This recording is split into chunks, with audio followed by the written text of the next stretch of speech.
കാണൂ പരസ്യരഹിതമായ ഏറ്റവും പുതിയ എപ്പിസോഡുകൾ.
വൈദേഹി,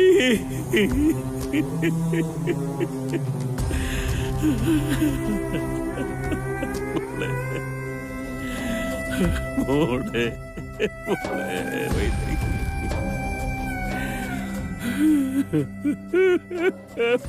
മോളെ വൈദേഹി, മോളെ ഒന്ന് കണ്ണു തുറന്ന് നോക്ക് മോളെ. ഈ അച്ഛനെ ഒന്ന് നോക്ക് മോളെ. മോളെ ഈ അച്ഛനെ ഒന്ന് കണ്ണു തുറന്ന് നോക്ക് മോളെ.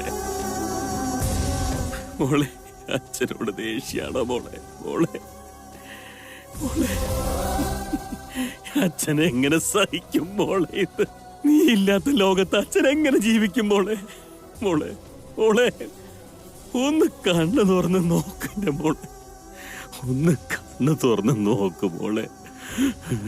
മോളെ നിനക്ക് വേണ്ടി നിന്റെ ഭർത്താവ് അവിടെ കാത്തിരിക്കാം മോളെ. അവന്റെ അടുത്തേക്ക് ചെല്ലു മോളെ. നീ ഒന്ന് മോളെ ഒരു വട്ടമെങ്കിലും എന്നെ ഒന്ന് കണ്ണു തുറന്ന് നോക്കു മോളെ. മോളെ വൈദ്യ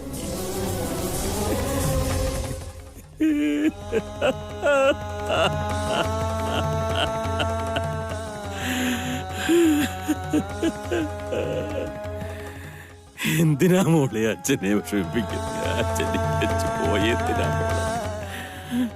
അച്ഛനെ ഒറ്റയ്ക്കാക്കിയിട്ട് പോയല്ലോ നീ മോളെ. എനിക്ക് തിരിച്ചറിയാൻ കഴിയാത്തത് കൊണ്ടാണോ നീ എന്നെ ഒറ്റയ്ക്കാക്കിയത്?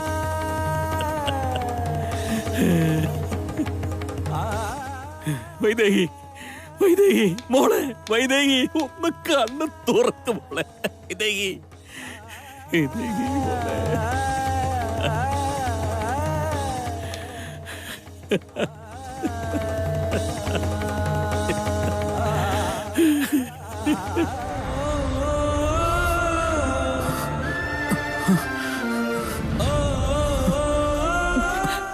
ദേവാ, മോനെ ദേവാ, മോനെ ദേവാ, ദേവാ, ദേവാ, മോനെ ദേവാ, മോനെ ദേവേട്ടാ, ദേവേട്ടാ, എന്താ മോനെ?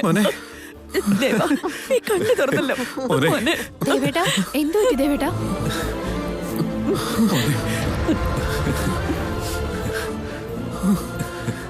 എന്റെ വൈദേഹി എവിടെയാ?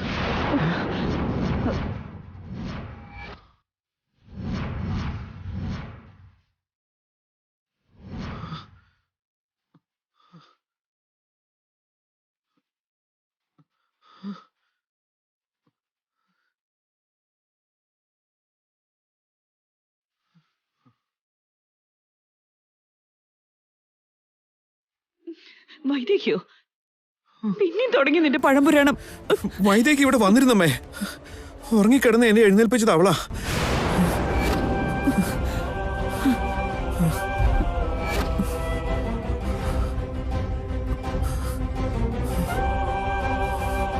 നീ എന്തൊക്കെയാ ദേവി പറയുന്നത്?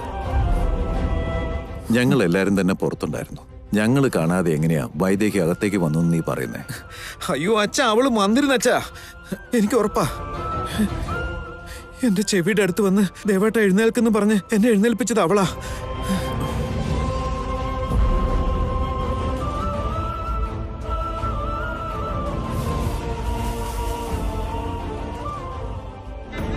അത് ശരി. അവിടെ ജാനകിയുടെ ജീവൻ പോയതും ഇവിടെ ദേവന്റെ ജീവൻ തിരിച്ചു വന്നു. വൈദേഹി വന്നിരുന്നെന്ന് ഉറപ്പാച്ചാ. ഒന്ന് നിർത്തുന്നുണ്ട് ദേവ. നിന്റെ വൈദേഹി പുരാണം കേട്ട് ഞാൻ മടുത്തു. എന്തിനാ ദേവ ഞങ്ങളിങ്ങനെ? വൈദേഹി മരിച്ചു പോയിന്ന് പോലീസുകാര് പറഞ്ഞതല്ലേ? അപ്പൊ തന്നെ നീ വിഷം എടുത്ത് കഴിച്ചു. മതിയായില്ലേടാ നിനക്ക്?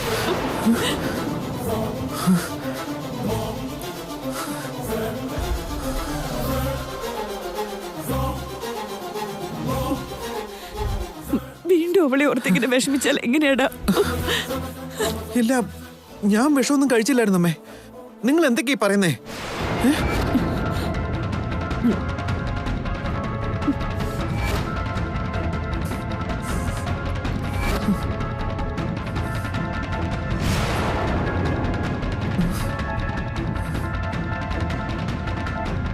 അപ്പൊ നീ വിഷം കഴിച്ചില്ലായിരുന്നോ മോനെ? എന്നാ ജാനകി പറഞ്ഞത് സത്യമാണെന്നർത്ഥം. അല്ലെങ്കിലും അതെന്തിനാ? എന്റെ വൈദേഹി ജീവനോടെ ഉള്ളപ്പോ ഞാൻ എന്റെ ജീവൻ കളയുന്ന എങ്ങനെയാ? മാത്രല്ല, ഞാൻ അങ്ങനെ ചെയ്ത വൈദേഹി സഹിക്കുവോ?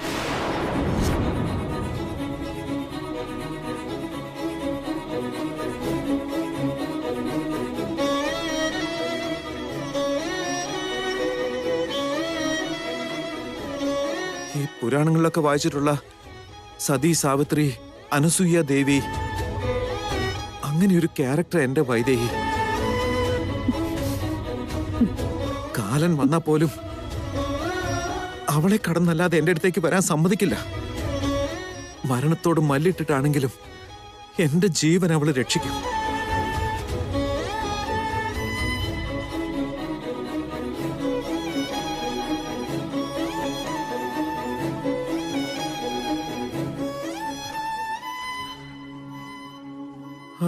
എനിക്കപ്പോ ജീവൻ ഉണ്ടായിരുന്നു എന്ന് പോലും എനിക്ക് മനസ്സിലാവുന്നില്ല. പക്ഷെ അവൾ എന്റെ ചെവിയുടെ അടുത്ത് വന്ന് ദേവേട്ടാന്നൊന്ന് വിളിച്ചപ്പോ തന്നെ ഞാൻ പെട്ടെന്ന് ചാടി എഴുന്നേൽക്കായിരുന്നു. അതാ എന്റെ വൈദേഹിയുടെ സ്നേഹം.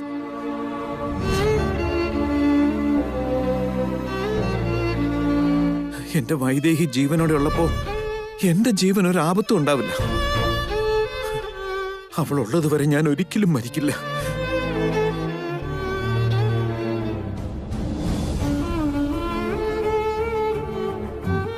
ദേവ, നീ വിഷം കഴിച്ചില്ലെങ്കിൽ പിന്നെ എന്താ നിനക്ക് സംഭവിച്ചത്? നിന്റെ ബോഡിയിൽ പോയിസൺ എങ്ങനെ കയറി?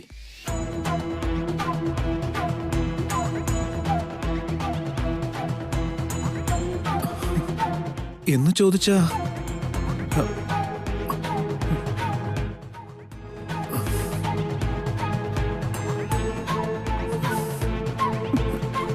ഒന്ന് ഓർത്തു നോക്കി. ഓർത്തേ. പറ ദേവാ, നീ പറ മോനെ.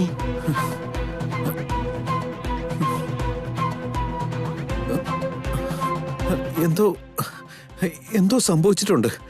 പക്ഷെ അതൊന്നും എനിക്ക് ഓർക്കാൻ പറ്റുന്നില്ല.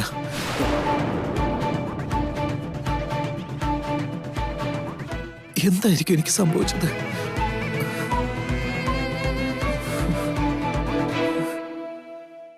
ഓർക്കാൻ ശ്രമിച്ച് വെറുതെ സ്ട്രെസ് എടുക്കണ്ട.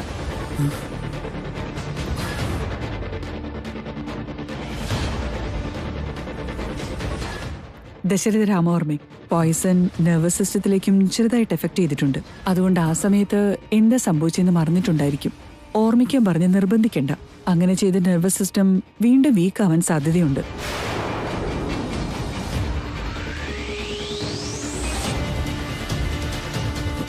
എന്നുവെച്ചാ കഴിഞ്ഞ കാര്യങ്ങളൊക്കെ മറന്നു പോകാൻ സാധ്യതയുണ്ടെന്നാണോ? അതുകൊണ്ടല്ല, ആ ക്ഷണം നടന്നത് മാത്രം ചിലപ്പോൾ മറന്നുപോവാം. അതും ചിലപ്പോ പിന്നീട് ഓർമ്മയിൽ തെളിഞ്ഞെന്നും വരാം. അതായത് ആ സംഭവം വീണ്ടും ആവർത്തിക്കപ്പെട്ടാലോ അല്ലെങ്കിൽ അതുമായി ബന്ധപ്പെട്ട ആളുകളെ വീണ്ടും കണ്ടുമുട്ടിയാലോ എല്ലാം ഓർമ്മയിൽ തെളിയും. എന്ന് പറഞ്ഞത് ഓർമ്മിച്ചെടുക്കാൻ വേണ്ടി വെറുതെ സ്ട്രെസ് ചെയ്യണ്ട. ഇപ്പൊ അത്രയ്ക്ക് അങ്ങോട്ട് ബുദ്ധിമുട്ടേണ്ട കാര്യമൊന്നും ഇല്ലല്ലോ ഡോക്ടറെ. എന്റെ ദേവമോനെ എനിക്ക് ജീവനോടെ കിട്ടിയല്ലോ, അത് തന്നെ വലിയ കാര്യം. ഡോക്ടറെ, മോനെ ഞങ്ങൾ വീട്ടിലേക്ക് കൊണ്ടുപോട്ടെ? ഇന്ന് വേണ്ട, ഇന്ന് രാത്രി ഒബ്സർവേഷനിൽ കഴിയട്ടെ. ഏതായാലും തൽക്കാലം ഞങ്ങൾ ജനറൽ വാർഡിലേക്ക് ഷിഫ്റ്റ് ചെയ്യാം. സിസ്റ്ററെ, പേഷ്യന്റിനുള്ള ബെഡ് റെഡിയാക്കിക്കോ. ശരി ഡോക്ടർ. എടാ വിനയ, എന്നെ ഒന്ന് വാഷ്റൂം വരെ കൊണ്ടുപോകാമോ? ഞാൻ സ്ട്രക്ചർ എടുത്തോണ്ട് വരട്ടെ. എടാ അതിന്റെ ഒന്നും ആവശ്യമില്ല. അങ്ങനെ പറയല്ലേ ദേവേട്ടാ, ഇപ്പൊ കൊണ്ടുവരാം.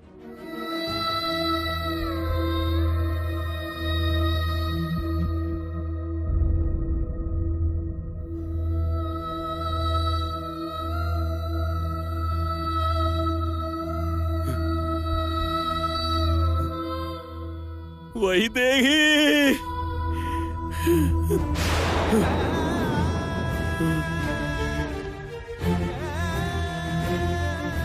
വൈദേഹി, നീ അച്ഛനെ ഒറ്റയ്ക്കാക്കി പോവുകയാണ് മോളെ.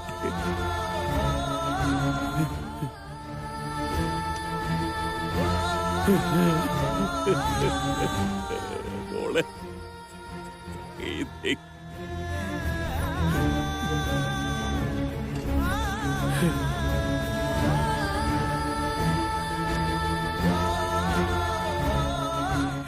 എന്തിനാ ദൈവമേ നീ എന്നെ ഇങ്ങനെ പരീക്ഷിക്കുന്നു? എന്തിനാ എന്നോട് ഇങ്ങനെ ചെയ്യുന്നത്?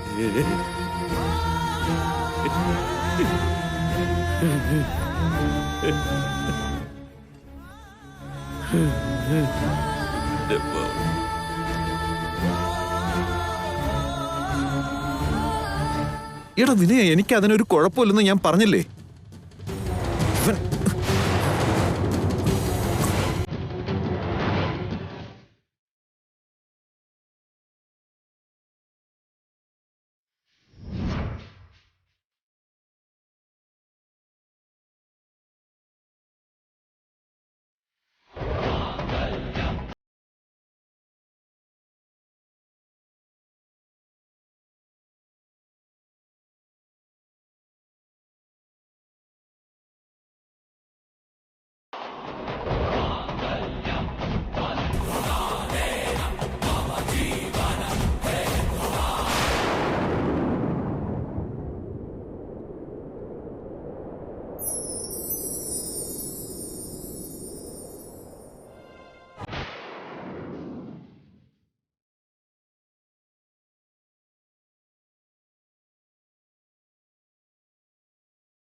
ഇവള് മരിച്ചെന്ന് കരുതിയതല്ലേ? പിന്നെ എങ്ങനെ ഇവിടെ എത്തി? ആരെ ഇവളെ രക്ഷിച്ചത്? ഛേ.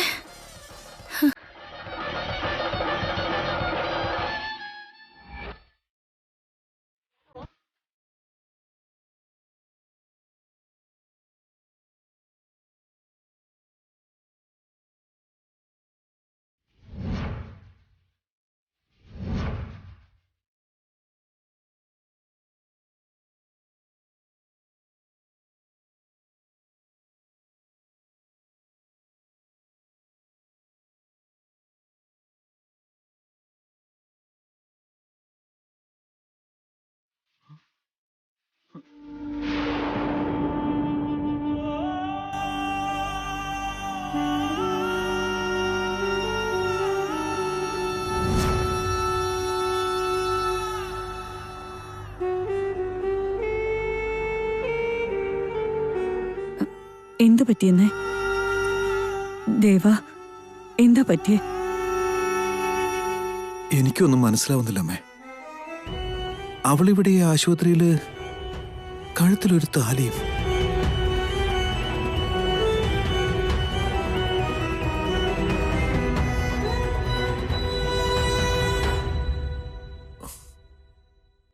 അമ്മേ, ഈ ജാനകിക്ക് എന്താ പറ്റിയത്?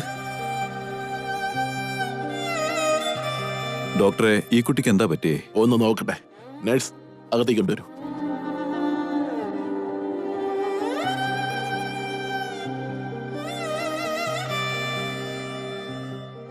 കൗസല്യേ, മോനെ നീ റൂമിലേക്ക് കൊണ്ടുപോകും. ശരി ദാസേട്ടാ.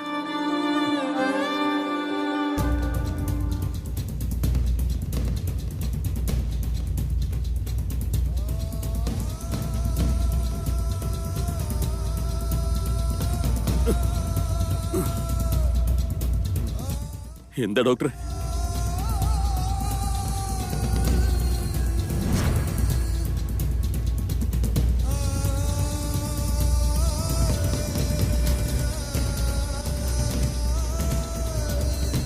എന്താ ഡോക്ടറെ, എന്റെ മോക്ക്? നിങ്ങൾ ഒന്നും കൊണ്ട് പേടിക്കണ്ട. നിങ്ങളുടെ മകൾക്ക് ഒന്നും പറ്റിയിട്ടില്ല. ഏയ്, എന്താ ഇത്? നിങ്ങൾ എഴുതേക്ക്. ഇതൊക്കെ ഞങ്ങളുടെ ഡ്യൂട്ടിയാണ്. ഞങ്ങൾ നോക്കിക്കൊള്ളാം. നിങ്ങൾ പുറത്തു നിന്നോളൂ. ചെല്ലു.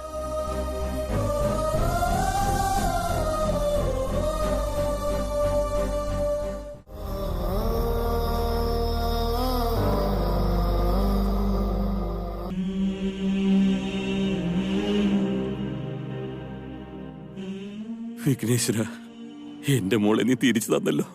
അവളുടെ സകല അസുഖങ്ങളും മാറി ആരോഗ്യത്തോടെ അവളെ എനിക്ക് തിരിച്ചു കിട്ടണം. അതും നിന്റെ കയ്യിലാ. രാമ, നിങ്ങൾ ഇവിടെ തന്നെ ഉണ്ടായിരുന്നോ? ജാനകിക്ക് എന്താ പറ്റിയത്? ദേവൻ രക്ഷപ്പെടാൻ വേണ്ടി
എന്നറിയില്ല. പിന്നെ കാണുമ്പോ ഈ അവസ്ഥയിലാണ്.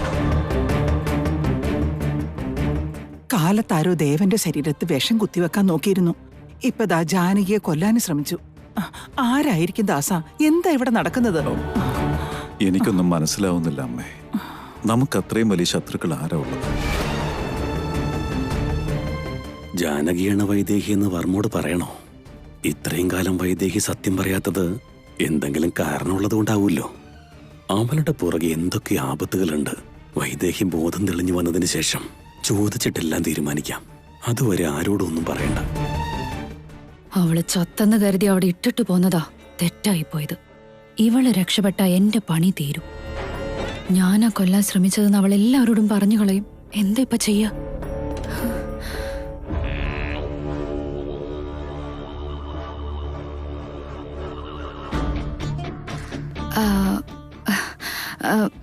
ഹലോ, ആരാ ഇത്?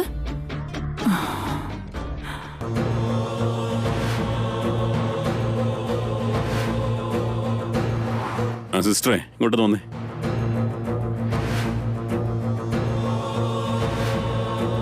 എന്തു പറ്റി ഡോക്ടറെ? മോക്ക് എങ്ങനെയുണ്ട്?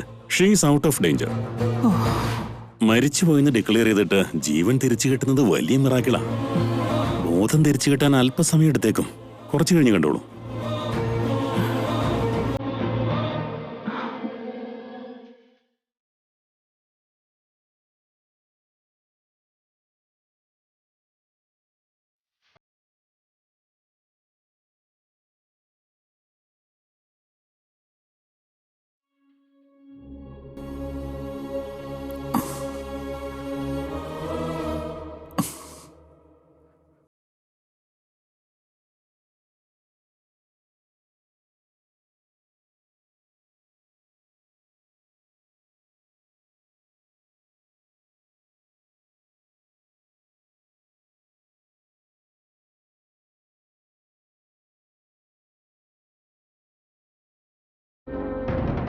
ഏത് റൂമിലാടി? Room number 6-ലുണ്ട്.